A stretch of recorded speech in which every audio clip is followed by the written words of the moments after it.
अरे ललकार मत बाग के ढेर तेवर चढ़ल बनो तो देख ले एक बार लाग के काहे से कि जी हाँ, नमस्कार दोस्तों, कैसे आप लोग। आशा करता हूँ आप लोग ठीक होंगे। आप लोग का स्वागत है मेरे यूट्यूब चैनल आशीर्वाद कुमार ऑफिशियल पर। आप लोग जानते ही होंगे कि तूफान राजी का बहुत ही ज़बरदस्त का सॉन्ग आ रहा है। वह कौन सा सॉन्ग आ रहा है आपको किस वीडियो में बताएंगे। और आप लोग तूफान राजी को चाहते हैं तो इस वीडियो को दिल से लाइक करके हमारे चैनल को सब्सक्राइब जरूर करें। तो बिना समय लेते हुए इस वीडियो को स्टार्ट कर देते हैं। और आप लोग को बता दूँ कि तूफान राजी का बहुत ही हाई लेवल का 2023 का पहला होली सॉन्ग आ रहा है 21 तारीख को। और आप लोग को बता दूं कि उस सॉन्ग को टाइटल रखा गया है पासवान जी के बाटे मोट। इस सॉन्ग को गाए हैं तूफान राज और शिवानी से है ड्यूट सॉन्ग, जो काफ़ी बवाल का सॉन्ग है।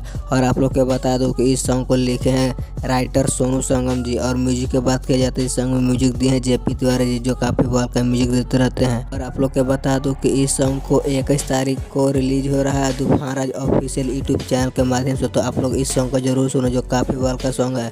अगर वीडियो अच्छी लगी हो तो इस चैनल को सब्सक्राइब जरूर करें। तो कैसा लगा है वीडियो कमेंट करके जरूर बताएं। तो मिलते हैं नेक्स्ट वीडियो में, तब तक के लिए जय भोजपुरिया समाज।